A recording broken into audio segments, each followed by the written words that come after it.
Hey, what's going on, everyone? Coach Slate here with your April 22nd edition of Buckeye-Film-Breakdown. In today's episode, we are going to dive into all things spring game related again. So this is part two. In the previous episode that we had, I was not here for that, so Jeremy was on a solo mission. In today's episode, I am going to touch on a lot of the things from the spring game, including, who stood out offensively and defensively. We kind of touch on some schematics offensively and defensively as well. And then we dive into some draft discussion, where we think some of the Buckeyes might go, where they might fall, and where they might fit. And so that is what today's episode is going to be about. Make sure you stick around. Make sure you guys are liking, subscribing, hitting up our YouTube, helping up our algorithm. We are now back on Spotify, Apple Music, wherever you get your podcasts. That is now back being a consistent thing. So make sure you guys are checking those things out as well. And more importantly, head over to Buckeye-Film-Breakdown.com. Find a tier of subscription that fits your budget the most and really check us out. We're trying to give you guys the best content that we can give you. So we really appreciate your guys' support. Let's get right into it. What is going on, everybody? Welcome to another edition of Buckeye Film Breakdown. As always, I am Jeremy. Opposite side of the screen, we got Coach Slate tonight. Wanted to hop on here. As I told you guys in the last episode, really wanted to get some of Coach's insights on the spring game, kind of see what jumped out to him, who jumped out to him, and just kind of close that chapter, I guess, as we head into kind of the lull before the recruiting craziness picks up over the summer, which I think it was Berm came out today and said he thinks the class will double in size by June. So okay. I think we're going to have a lot to talk about in between now and the start of the season with Ball State. Spring game, last Saturday, as not a lot was shown, I don't feel like, and that's by design. Kind of, not a weird format. I mean, they let them play more than I thought they would, especially the ones. Yeah, they really did. I was pretty shocked with how Coach Day really laid that out. we knew that they would protect JJ and they would protect like their guys, but right. They really let them play. And I was very happy to see that. Yeah. I think it's very important, like you said before we got on here, when you have 51 new guys, you got a bunch of freshmen, you just don't know what you have in those guys when the lights turn on. And having those guys in front of however many thousands of fans were there, I just think that is so important for them to get those reps. And so I was happy to see that Coach Day put them out there, because I think guys like Sincere Johnson, guys like Blaine Bradford, it is important for them to get those live reps against the starters, against those top quality guys. And it was good to see, man. So I was happy with Coach Day deciding to just kind of let them go out there and play. Yeah, for sure. We'll start on the offensive side of the ball. Kind of what jumped out to you and who jumped out to you? Yeah, I mean, obviously, you think about the offense, you wanted to see what it would look like schematically. We didn't get to see much. We knew that it was going to be very vanilla. We knew that it was going to resemble a Ryan Day offense, but you were going to see some wrinkles. We didn't see much gap scheme stuff. You could see the inside and wide zone stuff that they were trying to accomplish. Basically, everything that we saw in practice is what they were running in the spring game, which I love seeing. I love seeing all that stuff translate to what they're trying to do in the actual games. I thought they did a good job of trying to establish where they can go with running the football. I thought Jacoby ran hard. I thought Favor ran very hard as well. We don't have the starting offensive line, so it's hard to judge, what the offensive line is going to look like. Carter Lowe had a rough day. He had a rough day, but the left side of the offensive line looked pretty good. Carson Hinsman looked pretty good. And so I think schematically, I think you have an idea of where we're going to go with this run game. And I can see 12 personnel stuff and where we can take this run game based on some of the things that I've seen in practice and some of the things that they showed in the spring game. What I did like is that they were letting the quarterbacks really throw the football, because that is not something I think many people aren't expecting out of Arthur Smith. They think run, but he's never had, in terms of like in comparison to the NFL, he's not had this type of talent. Sure. You know what I mean? And so he's Absolutely. coming into a situation where he's got arguably, a top 5 roster in college football, where he's got JJ Smith, where he's got a Heisman contender at quarterback as well. Like, he is going to spin the football a little bit more than he probably has in his career. And so that was something I was really happy to see. I mean, Julian saying you could see the arm strength has improved. There was the first long pass that probably would have been a touchdown to JJ over the middle on a dig that he ripped that football. And that was, I really enjoyed seeing that. And then just seeing him move and keep the chains moving and being able to run, and they scored that touchdown. I don't think he would have got in, but just seeing him showing that willingness, like having that self-awareness to know like this is an area of the game that I know I needed to work on. And they were making a point of working on that in practice, and seeing that translate to the game was really huge. So schematically, I thought there were just some really good things that we saw. Super vanilla, but for a baseline, I think it was solid. Hard to tell after a spring game. Coach Day didn't seem too excited afterwards, but for the spring game, I think it was a very solid start. I think the summer is going to be extremely important to get everybody healthy, so you can see where this offensive line is really going to take this group. Yeah, I agree. Obviously Julian playing into the second quarter, I think tells us all we need to know about how Coach Day felt about what he saw. One schematic question for you. One of the big Buckeye Nation complaints that I've read since Saturday is the quote unquote slow developing handoffs. What kind of do a little dive for us? Like, some of those plays you could tell were slow to develop. Is that by design, or was that just a hiccup? I think it depends. I think there are times where it's by design. You want the offensive line to have time to make things develop. Sometimes the run plays are going to take a little bit longer to get set up. There are certain times where you want the running backs to take certain steps and have certain footwork to get to the certain spots so that the blocks are set up the right way, because we got this front, right? That sometimes it is truly by design. Other times it could be a true hiccup when you've got guys who have not been in this offense before and they're just antsy to get out there. Sometimes it could be really slow developing when people make mistakes. I do think on Saturday, it was more by design. Let's get the footwork right. Let's get the offensive line moving in the right direction. And then once we get the ball, we're exploding to where we need to be, because by that time, the offensive line should have climbed to where they needed to get to. And I know that can be frustrating, but I do see the merit in doing a lot of that stuff as well. When you want to run a lot of those wide zone schemes, it takes time, and you've got to have running backs who have great vision. I mean, those plays are going to hit. They can bounce outside. It can hit from all the way out in the C or D gap, and it could hit into the backside A, right? Those are things that can happen. So you've got to have great vision, and sometimes it takes a little bit of time to develop. And so I do think a lot of that stuff on Saturday was by design. Gotcha. Makes sense. Who jumped out to you on the offense? I think there was a few guys. I mean, obviously the first one I'll say is Chris Henry Jr. There's no doubt about that. I think he showed that he is going to be a big play threat for us. I think it was with Tavian. It was really nice for them to design those plays for Chris Henry Jr.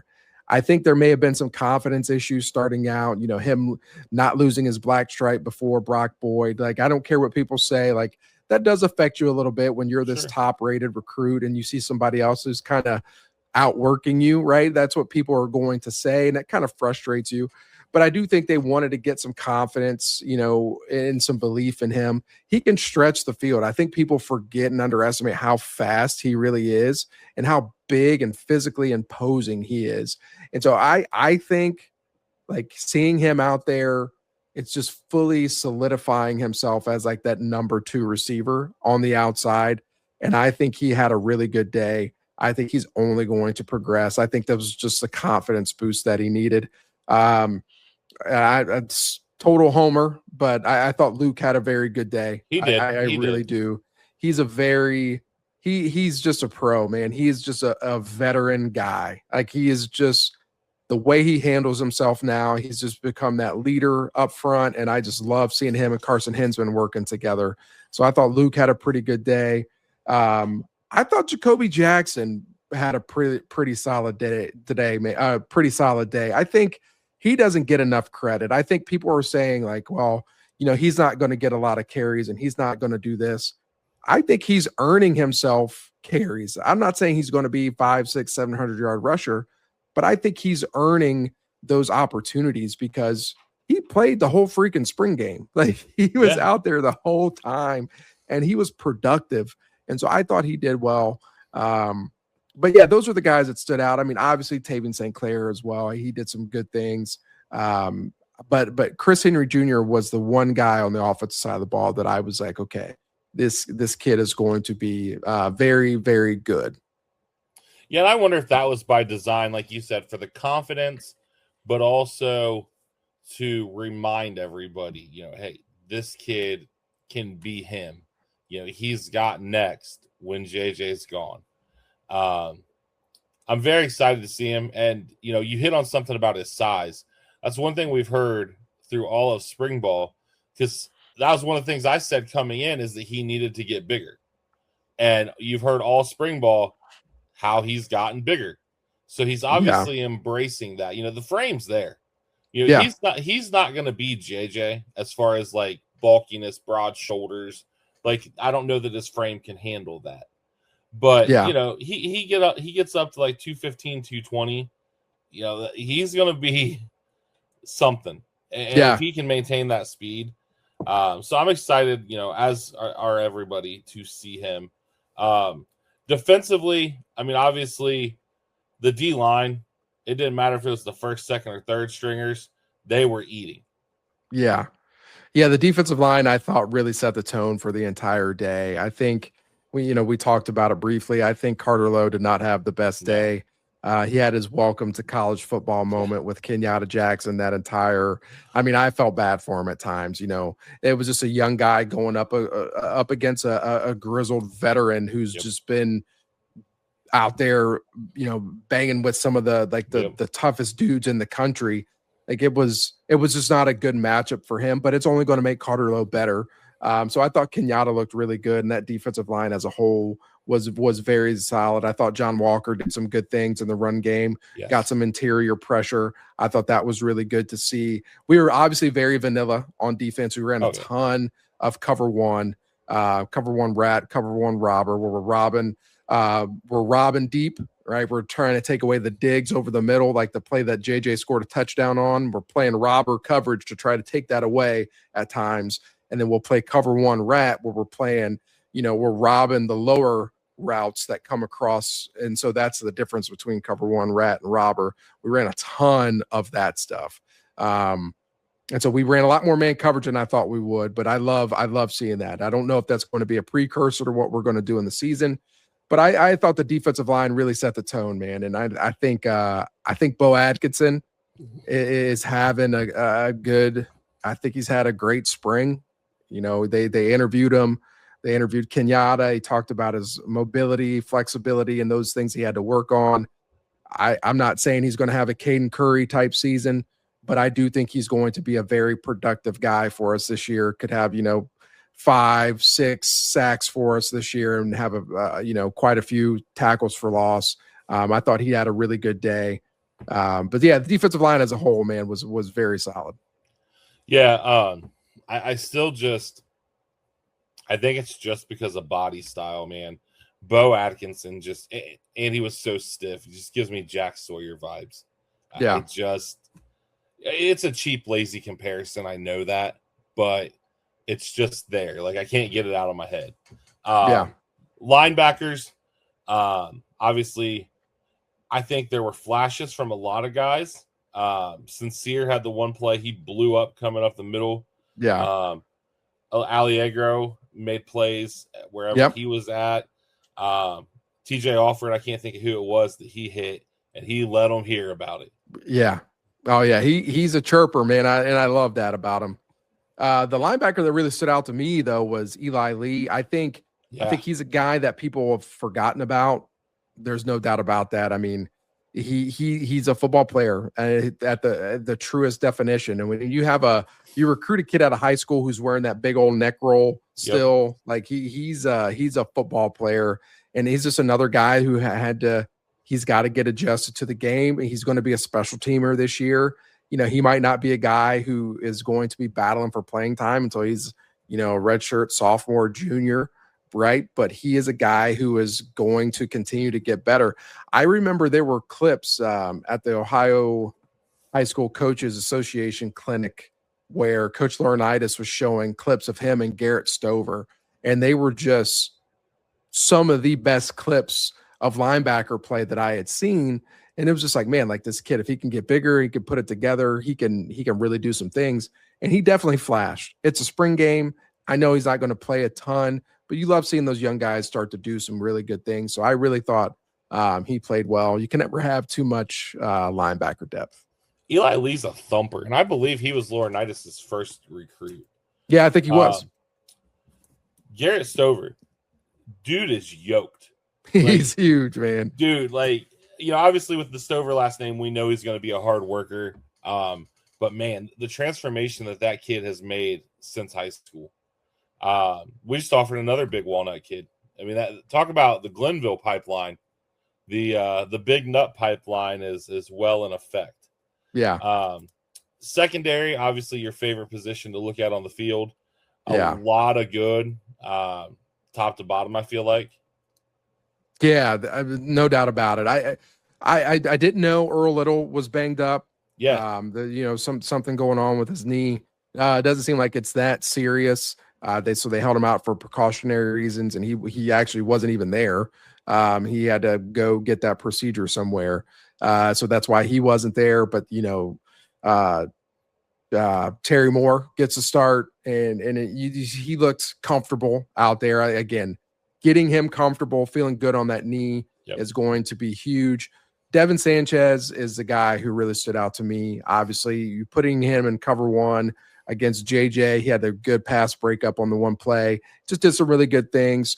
And then I think Jermaine Matthews is going to be a very good player for us. I think Denzel Burke came back his senior year for a reason, and he wasn't like an all-American type player his senior year, but he was very, very solid. Yeah. And now he's turned that into being a very solid pro. I think that's the type of season we're going to see from Jermaine Matthews. I think he's just going to be very, very solid and provide that vocal leadership that we need. And I love the fact that he is so willing to kick down inside and play in the slot. Like he doesn't even bat an eye at it, and he just does it. And Dominic Kelly comes in, and when you have those three guys on the field at the same time playing cover one and they're all locked up, like that is something that I think is going to be a strength. If Earl Little is there, does that happen? I don't know. Earl Little could be that guy. Or Terry Moore could be that guy. I don't know if that is where Jermaine Matthews is going to be, but it looked good when Dominic Kelly, Jermaine Matthews, and Devin Sanchez were all on the field at the same time. And so I thought the secondary did a pretty good job. Jalen McClain has just gotten better every freaking day. Every time I see him, he's just getting better. So if he gets just continue to be that rangy safety, if he can develop that side of the game, I think he has got potential to be, an all-American type player for us this year. I think he's that good. Yeah, I agree. Jermaine, I hope, like you hit on the whole slot thing, like moving out of the slot, we've said it numerous times on here, cost Sean Wade a lot of money. Yeah. I understand why they did it. They felt like they needed to do it that year, but that cost him a lot of money. And I don't get me wrong, dude's playing in the UFL and making plays. It's crazy. Like BIA is in the NFL and the UFL now. Yeah. You've got Wade, you've got Arnett, you have Garyon Conley. Yeah. But that says something. Like, even though a lot of people look at the UFL and don't it is what it is. I don't know that they're getting the product they anticipated yet, but like you're still playing with guys who have played in the league. Almost every guy in that league has played at least on a practice squad in a preseason game. To get to that level, like, you still got to be really good. Absolutely, man. You have to be the elite of the elite, man. Like, and it's not an easy thing to do. And I can't stand when people bash, the guys who only play in the league for 2 or 3 years and fizzle out, or they go to the UFL, like you said. Listen, it is, the NFL stands for not for long, and it is not an easy thing to do to make it to that level. I played with some of the most athletic freaks in the world that I thought for sure would have gone to the NFL and found a way to make a career, and they made it on practice squads and they never went past that. And then I'm like, wow, like if they can't make it past the practice squad, okay. Like it is. Yeah. I played with like a defensive tackle, Marcus Lewis, who was 6'3", 320 pounds and was a freak of nature, played at Clemson and somehow ended up all the way at Urbana University. And he was with the Bengals and the Lions practice squad. And if he couldn't get on the active roster on a consistent basis, I was like, nobody can. Like it is just one of those situations, man, where you have to be elite. And so if you want to go out there and hustle and make it, like you just gotta keep grinding, man. So I respect everybody who goes out and does that. Yeah, absolutely. So I think that kind of, anything else you want to talk about spring game wise before I change the topic on you without warning? Yeah, no, I thought the spring game, I just was very happy to see the spring game be physical again. I thought that was good. I thought it was good to see the young guys get out there and get physical. It is so important for our depth to see what they can do under the lights. And thank you for bringing back the gray stripes. I know they were just practice uniforms.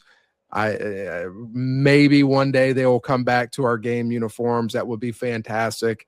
But I did notice a lot of the coaches were wearing gray. They brought the gray stripes on the practice uniforms, even on the black uniform. Maybe that happens. I don't know. But gosh, what a sight it will be.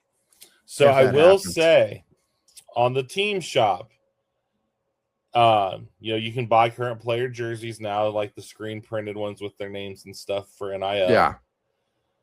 There's a JJ with the gray stripes. Let's go. Obviously reading message boards, there are a few people on X that are pretty in tune to the uniform thing. We think there's something new coming for the fall. We don't know what it's going to be. Yeah.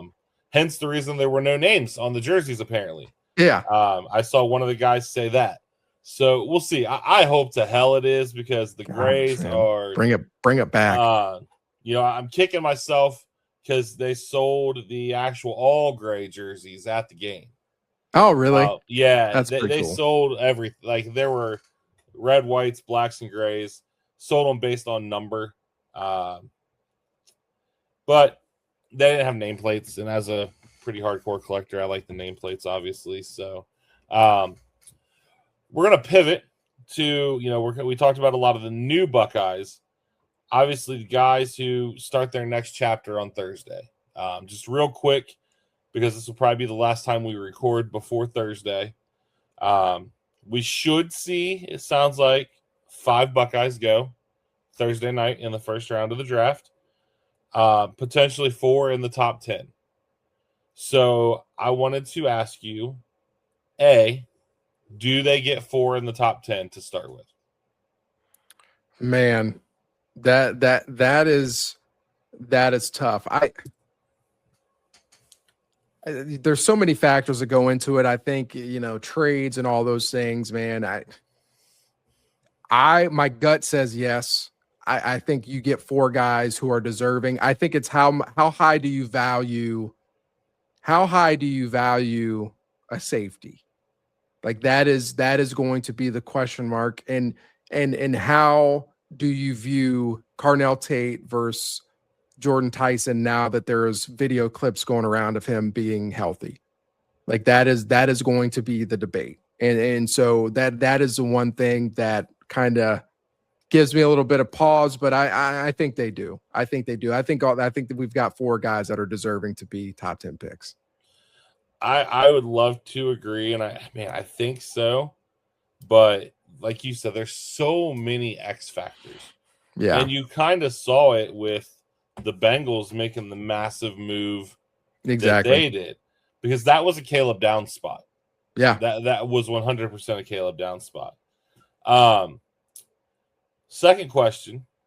The Browns currently hold 2 draft picks in the first round. Obviously, we are both Browns fans. I really would love to get our guy Jake's opinion on this, which if you want to watch some live draft, reaction as a Browns fan, tap into those guys over at Buckeye-Film-Breakdown. Do the Browns take a Buckeye in the first round? I think if they stay at 6, they do.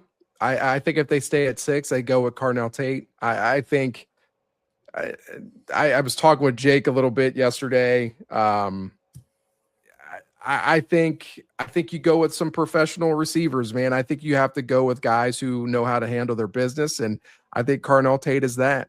I think there are some people out there who kind of don't know his story, don't know some of the things that he's had to overcome, don't know some of the things that he's dealt with, and they don't know that he's a fantastic young man. And I think you can't ask for a better person to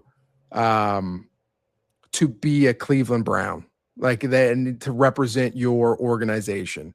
And you want somebody who's been through some stuff, man, and it's come out on the other side and found a way to be better because of it. And I don't wish what he's gone through on anybody. It sucks that he's had to deal, with the loss of his mother and things like that.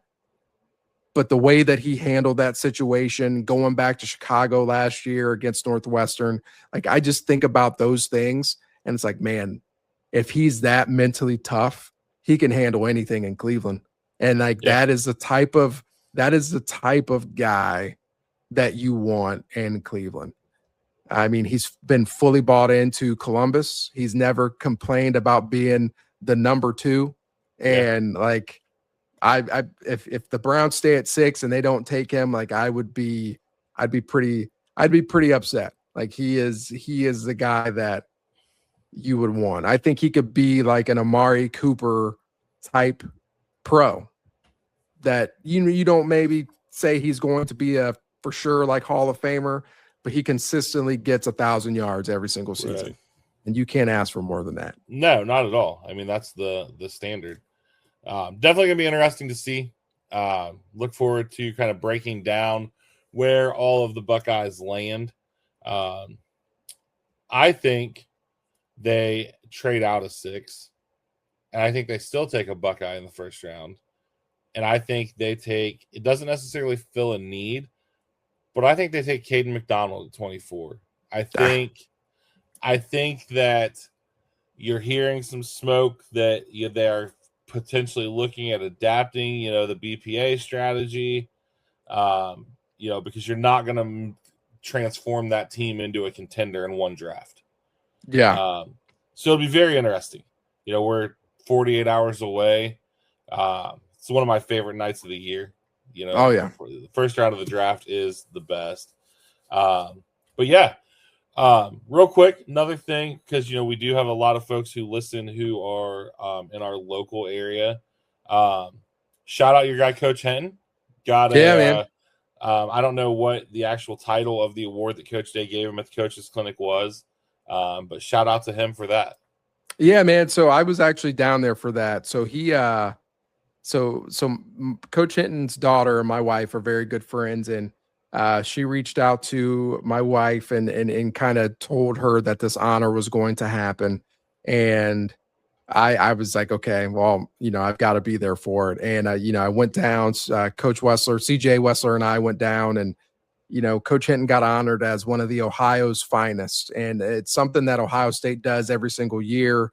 They try to honor somebody at the high school level.